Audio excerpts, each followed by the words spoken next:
रजीम बिस्मिल्लाहिर्रहमानिर्रहीम अल्हम्दुलिल्लाहि रब्बिल आलमीन अस्सलातु वस्सलामु अला अशरफिल अंबिया वल मुरसलीन सय्यदिना व नबीना व मौलाना बिल कासिम मुहम्मद अल्लाहुम्मा सल्लि अला मुहम्मद व आलिहि तय्यबीन अत्ताहिरीन अल मासूमीन अल मज़लूमीन अम्मा बअदु फ़क़द क़ाल इमाम हुसैन अलैहिस्सलाम इन्नमा खरजतु लितलबिल इस्लाह फी उम्मति जद्दी उरीदु अमर बिल मारूफ व नही अनिल मुनकर बसीरतु बसीरत जद्दी व अली इब्न अबी तालिब अलैहिस्सलाम। हमदुन बारी ताला लाए जो को रब्बुल आलमीन है। शुक्र अल्लाह ताला जे असा के अशरफुल मखलूकात मजा खलक फरमायो ऐं अशरफुल अंबिया जो उम्मती ऐं अशरफुल औलिया जो मोहिब ऐं शियो करनो ऐं सैयद शोजा जे अज़ादारन मां शुमार फरमायो। मोमिन कराम माहे महरम जो यो इंसानन जे लाए एक सिरात रस्तो आ, यानी इंसान पंहिंजे अख्तियार में आज़ाद आ। हाणे इनी रस्ते ते चाहे हू शुक्र करे या कुफ्र करे। बकुल कुरान शरीफ जे इन्ना हदैना सबीला इम्मा शाकिरा व इम्मा कफूरा। हाणे अल्लाह ताला तव्हां जे लाए करबला जो एक रस्तो ॾेखारियो आहे तव्हां खे। हाणे तव्हां जी मर्ज़ी आहे त तव्हां यज़ीद जी जे तरफ़ वञो या हुसैनीअ जे तरफ़ वञो। करबला एक पैगाम आहे त तव्हां गैरत जे रस्ते ते था वञो या बेगैरत जे रस्ते ते था वञो। करबला एक पैगाम आहे त तव्हां जेको आहे शराब जी तरफ़ था वञो या निमाज़ जी तरफ़ था वञो। यानी करबला इंसानियत जो पैगाम है। इमाम हुसैन जो कदम भी इंसानियत जो कदम हो। जेकॾहिं इमाम हुसैन अलैहिस्सलाम पंहिंजे ज़ाती मक़सद जे लाइ पंहिंजी ज़िद जे अना जे ख़ातिर या पंहिंजे फ़ाइदे जे लाइ जेकॾहिं ख़ुरूज कनि हा या क़याम कनि हा या उथनि हा त उन जो जेको नतीजो निकिरे हा, यानी इमाम जे इन्ही कदम जे नतीजे में जेकॾहिं इमाम पंहिंजी ज़िद अना पंहिंजी ज़ाती मक़सद या पंहिंजी ज़ाती फ़ाइदे जे लाइ जेकॾहिं उन वक़्तु ख़ुरूज कनि हा त उन जे नतीजे में जेकी इमाम खे मुश्किलातूं पेश आयूं, जेकी इमाम खे ॾुख पेश आया, जेकी उन इमाम तकलीफ़ूं बर्दाश्त कयूं, उन जे नतीजे में सिर्फ़ उन वक़्त जी क़ौम इमाम जी अज़ादार बणिजी। सिर्फ उन वक़्त जा जेके माण्हू हुया, उन वक़्त जा जेके मुसलमान हुया, उन वक़्त जा जेके इंसान हुया, उहे इमाम हुसैन जा अज़ादार बणजंदा। यानी उन वक़्त सिर्फ उन क़ौम में ॾुख थिए हा त इमाम ते वॾो ज़ुल्म छो। मगर इन जे उलट जेकॾहिं उन्ही हिकु हिजरी खां वठी करे 14 हिजरी ताईं यानी 1400 सालनि ताईं जेकॾहिं इमाम हुसैन जी अज़ादारी ऐं अज़ा में जेकॾहिं कमी न आहे थी त इन जो सबूत आहे त इमाम पंहिंजी ज़ाती अना जे लाइ न बल्कि इंसान जे लाइ कदम खयो।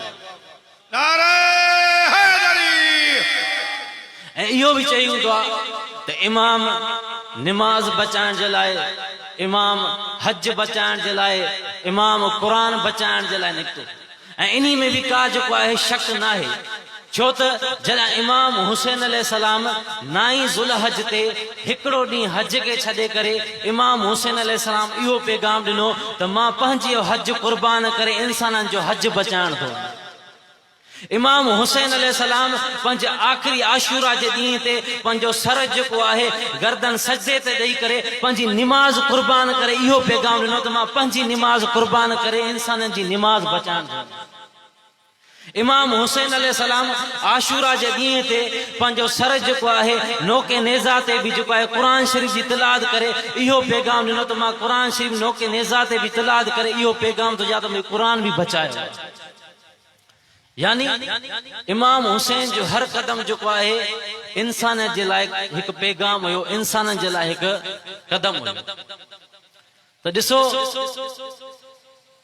कूफा शहर जंहिंखे मुनाफ़िकनि जे शहर जे नाले सां बि सुञातो वेंदो आहे। अगरि कंहिं शहर जे माण्हुनि खे तानो ॾिनो वेंदो आहे त यार तूं कूफा शहर जो आहे, यानी उन शहर जा माण्हू यानी बेवफा हूंदा आहिनि, दगाबाज़ हूंदा आहिनि, धोखेबाज़ हूंदा आहिनि, मगर तारीख़ में सिर्फ़ कूफा खे हिकु नज़र सां ॾिठो वियो आहे। उन कूफा में हकीकत में कूफा में दगाबाज भी हुया, धोखेबाज भी हुया, पर कूफा में अहिड़ा जानसार भी हुया जे इमाम हुसैन अलैहिस्सलाम जे लाइ कुर्बानी ॾिनी। त सिर्फ उनी धोखेबाजी के न ॾिसे, बल्कि कूफा में जेकॾहिं बदतरीन शख्स भी हुया तो बेहतरीन शख्स भी हुया। बकोल कुरान शरीफ जे जाल हक ज़हकल बातल इन्नल बातल काना ज़हूका, हक आयो तो बातल मिटजी वियो। ॾिसबो आहे त नेकी खे ॾिसबो आहे, जेकॾहिं बुराई घणी आहे नेकी घटि आहे त बि नेकी बुराई ते गालिब अची वेंदी आहे। ईअं ई ॾिसो त करबला में 72 शहीद छा आहिनि हुसैनी, मगर होॾऊं यज़ीदी हज़ारनि में क़तल छा आहिनि। त हाणे ॾिसो त माना यज़ीदनि जो खून करबला में घणो वयो आहे, हुसैननि जो घटि वयो आहे। छो त 72 हुसैनी शहीद छा आहिनि, होॾो हज़ारे जेके आहिनि यज़ीदी क़तल छा आहिनि। मगर असां नेकी खे ॾिसूं था, हज़ारनि यज़ीदनि खे नथा ॾिसूं, 72 जे खून खे ॾिसी करे उन करबला जी ज़मीन खे खाके शफ़ा जो लक़ब ॾिनो अथसि। यानी नेकी गालिब थी वञे बातिल ते। इहा करबला जी खाके शफ़ा वा बकोल। हाणे ॾिसो इहो बि अल्लाह ताला जो हिकु मौजज़ो आहे इमाम हुसैन जे लाइ। छो त 1,24,000 अंबिया गुज़रिया आहिनि, उन्हनि जा औसिया गुज़रिया आहिनि, उन्हनि जा औलिया गुज़रिया आहिनि, 14 मासूम गुज़रिया आहिनि। उन्हनि सभिनी मासूमनि में 1,24,000 अंबिया में 14 मासूमनि में कंहिं बि मासूम कंहिं बि नबी जी जेका खाक आहे उहा खाके शफ़ा न आहे। इहो हिकु मौजज़ो आहे इमाम हुसैन जे तरफ़ अल्लाह ताला जो।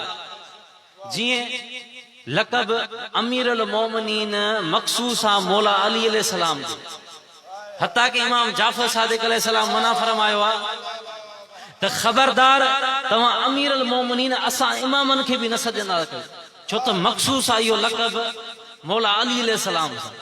ईअं ई खाके शफ़ा जेका मखसूस आहे मौजज़ो इमाम हुसैन अलैहिस्सलाम सां। बकोल इमाम मूसा काज़िम अलैहिस्सलाम जे त ला ताख़ुज़ो तुरबतिही ले तबर्रुक, यानी असांजे जेके मरकदनि खे असांजी जेका क़ब्रनि मां उनजी ज़मीन खे तव्हां तबरक तौर न खणो। लिकुल्ले तरबतुना मुहर्रम, असांजी जेके सभु जेके तुरबतूं आहिनि, असांजी जेके क़ब्रनि जी जेका मिटी आहे उहा हराम आहे। इल्ला तुरबते जद्दिल हुसैन, सिवाय असांजे जद हुसैन जी क़ब्र जी मिटी जे। इन्नल्लाह जअल शफाअतहु लशियतुना व मुहिब्बीना, अल्लाह ताला इन तुरबत में असांजे शियनि ऐं असांजे मुहब्बिन जे लाइ शफाअत विधी आहे। इमाम तो फरमाए यानी ला ताख़ुज़ु फी शैइन तुरबतुना लितबर्रुक, यानी असांजी क़ब्रनि जी मिटी मां मिटी जेको आहे बतौर तबरक तौर न खणो। लिकुल्ले तुरबतुना मुहर्रम, यानी इमाम पैगाम था ॾियणु चाहिनि त जेका बि मिटी आहे उहा इंसान जे लाइ खाइण हराम आहे। इल्ला लितुरबतना जद्दिल हुसैन, यानी सिवाय जद हुसैन असांजे जद जेको ॾाॾो आहे इमाम हुसैन जी मिटी जे, उनखे खाइण जेको आहे हिलाल आहे। मगर बिन शर्तन जे उन जो खाइण जो आहे मखसूस मिक़दार सां खाइण हिलाल आहे ऐं उन जो शर्त इहो आहे त नियत इंसान जी इहा हुजे त मां इनखे खावां थो शफ़ाअत जे लाइ यानी इहे तुर्बत जूं जेके आहिनि ख़ुशूसियतूं इमाम मूसा काज़िम अलैहिस्सलाम मासूमन खां रवायत आहे त हर जेको आहे मिट्टी हराम आहे सिवाय इमाम हुसैन जी तुर्बत जी यानी का भी मिट्टी जेको आहे तव्हां उन खे खाए नथा सघो सिवाय इमाम हुसैन जी तुर्बत जे इहा हिकिड़ी ख़ुशूसियत हुई ॿी ख़ुशूसियत रवायतनि में आहे त जेकॾहिं इंसान आम ज़मीन ते सजदो करे थो आम पत्थर ते सजदो करे थो आम कंहिं बूटे जे कंहिं शाख ते सजदो करे थो उन जी निस्बत जेकॾहिं इमाम हुसैन जी मिट्टी ते सजदो थो करे त ॿियनि आम मिट्टी जी निस्बत इमाम हुसैन जी मिट्टी ते सजदो करण सां उन जी 70 दफ़ा निमाज़ अफ़ज़ल थी वञे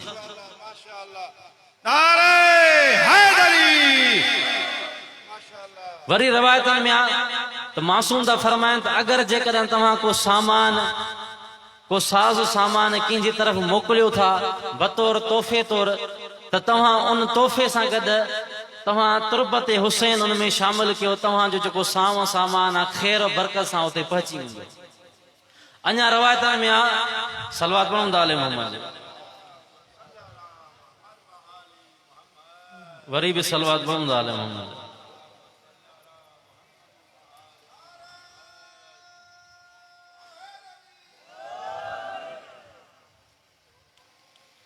यानी इहा तुर्बत इमाम जी जेके आहिनि ख़ुशूसियतूं वरी अॻिते रवायतनि में आहे त जेकॾहिं तव्हां पंहिंजी धीअ खे परणायो था त उनखे ॾाज में जेको सामान था ॾियो त उन में पहिरियों जेको सामान आहे उहो तुर्बत इमाम हुसैन हुजे वरी अञा ख़ुशूसियत त अगरि जेकॾहिं कंहिं मोमिन जो ॿार ॼमे थो त उनखे पहिरियों जेको खाधो आहे उहो तुर्बत इमाम हुसैन अलैहिस्सलाम जो सलवात पढ़ूं था आले मोहम्मद जी अचूं था त कूफे में जेतिरा बदतरीन दुश्मन हुया इमाम हुसैन जा अहल बैत अलैहिस्सलाम जा ओतिरा ई बहितरीन जेके आहिनि इमाम हुसैन अलैहिस्सलाम जा दोस्त हुया उन्हनि में पहिरियों जेको दोस्त उन्हनि में जेको आहे सईद बिन अब्दुल्ला अल हनफी आहे त रवायतनि में आहे त सईद बिन अब्दुल्ला कूफिन जो पैगाम खणी ख़त जीअं ई इमाम वटि मके में पहुतो त इमाम उन जो ख़त पढ़ी करे इमाम सईद बिन अब्दुल्ला खे चयो त ए सईद मां चाहियां थो त तूं मूंसां गॾु रह त रवायतनि में आहे त इहो सईद इमाम जो हुकुम तामील में आणी करे इमाम सां गॾु रही पियो ऐं हता के नाई ज़ुल्हज ते जॾहिं इमाम हज खे उमिरे में तब्दील कयो त इमाम सां गॾु उन कूफा जी तरफ़ रवानो थियो त हाणे इते ॾिसो सईद इमाम खे मना बि करे पियो सघे त या यब्न रसूला मूंखे हिकिड़ो ॾींहं जी इजाज़त ॾियो जो मां हज खे पूरो करे तव्हां सां गॾु अची सफ़र में मिलंदुसि मगर सईद बि इमाम सां गॾु हज खे छॾे करे इहो पैगाम ॾियण था चाहिनि त ए मुसलमानो हज जेको काबे जो तवाफ़ न आहे बल्कि इमाम जी अताअत जो नालो आहे हज इमाम जी अताअत जो नालो आहे ऐं सईद जेको आहे इहो बि चयो त ॿिया जेके हाजी आहिनि सिर्फ़ु पंहिंजो मथो कूड़ाईंदा पर मां इमाम जे हुकुम जी तामील जे लाइ पंहिंजो सॼो सर गर्दन कटराईंदुसि रवायत में सईद बिन अब्दुल्ला बि इमाम सां गॾु निकितो ऐं हलंदे हलंदे इमाम कूफा जी तरफ़ जीअं जामबज़न हुया त उते कादसिया जे मुक़ाम में इमाम खे ख़बर पई त हसीन बिन नुमैर जेको आहे 5000 जे लश्कर सां जेको आहे इमाम खे गिरफ़्तार करण जे लाइ उते बीठो आहे त इमाम खे जीअं ख़बर पई त इमाम जेको आहे रस्तो मटरायो त रस्ते मटराइण खां पोइ हसीन बिन नुमैर जेको 5000 जे लश्कर सां इंतज़ार में हुयो इंतज़ार कंदे कंदे थकिजी पिया त उन्हनि इहो शक हयो त इमाम खे त पहचण घुर्जे हा पर इमाम छो न आहे पहुतो त उन्हनि खे ख़बर पहुची वई त इमाम रस्तो मटायो आहे हसीन बिन नुमेर जो है 5000 जे लश्कर में 1000 जो लश्कर जो है हुर बिन रियाही के जो है दई करे इहो हुकुम कयो त ए हुर वञ ऐं इमाम हुसैन के गिरफ्तार करे अच। त ईअं ई हुर पहुचंदे पहुचंदे इमाम के उन रस्ते ते रोकियो। त उन रस्ते में रोकण खां पोइ आशूरा जे ॾींहं ते रवायतन में त अबू समामा नाले इमाम जो सहाबी हुयो। त जंग हलंदे हलंदे अबू समामा इमाम के चयो त यब्न रसूला असां चाहियूं था त असां पंहिंजी आख़िरी निमाज़ ज़ोहर जेको आहे तव्हां सां गॾु अदा कयूं। त रवायतन में त इमाम हुसैन अलैहिस्सलाम उनखे दुआ कई त ए अबू समामा अल्लाह तोखे निमाज़ गुज़ारन में शुमार फरमाए। ए अबू समामा असां निमाज़ त पढ़ंदासीं मगर तूं पहिरियों वञ यज़ीदी लश्कर के चओ त ही तीर अंदाज़ी बंदि कनि जीअं असां निमाज़ जेको आहे अदा करे सघूं। त रवायतन में त अबू समामा जेको आहे वयो आहे यज़ीदी लश्करनि जे तरफ़। उते उन्हनि खे लफ़्ज़ चया अथई त असांजे लाइ तीर अंदाज़ी बंदि कयो त जीअं इमाम हुसैन अलैहिस्सलाम असांखे निमाज़ जमायत पढ़ाए सघे। त रवायतन में त उते हिकिड़े यज़ीदी शख़्स गुस्ताखी करे इहे लफ़्ज़ चया त इमाम हुसैन जी छाजी निमाज़ आहे, इमाम हुसैन जी कहिड़ी निमाज़ क़बूल थींदी जो तव्हां निमाज़ था पढ़ो। त रवायतन में त अबू समामा के इहे लफ़्ज़ ॿुधी करे जज़्बात में अची करे उन शख़्स जे पोयां डोड़े थो। उहो शख़्स बि पोयां पेर थो करे त हता के भॼंदे भॼंदे उन जे अबू समामा जेको आहे यज़ीदी लश्करनि जे अंदरि हलियो थो वञे ऐं उते जेको आहे अबू समामा विढ़ंदे विढ़ंदे जेको आहे उते शहीद थो थी वञे। त हाणे हिते इमाम जा इहे जुमला जेके आहिनि सच थामिल था थी वञनि। तो छो त इमाम उनखे दुआ कई हुई त ए अबू समामा तोखे अल्लाह ताला निमाज़ गुज़ारन में शुमार फरमाए। यानी ए अबू समामा तोखे निमाज़ नसीब न थींदी मगर तुंहिंजी नियत मां ख़बर पए थी तूं निमाज़ जो केॾो एहतराम कंदड़।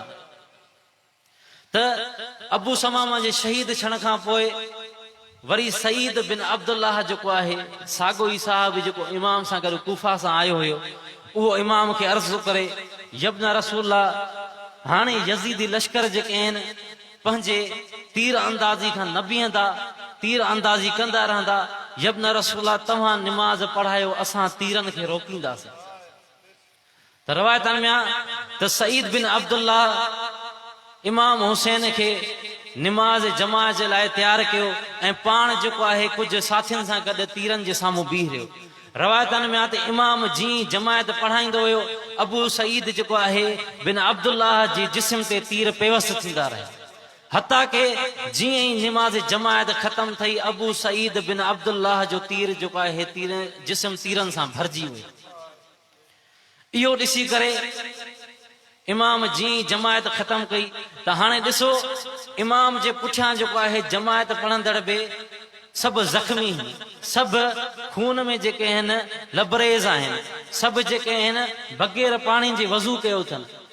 निमाज़ ख़तम थियण खां पोइ कंहिं बि इहो इमाम खां पुछा न आहे कयो त यब्न रसूला असांजी निमाज़ क़बूल आहे या न आहे।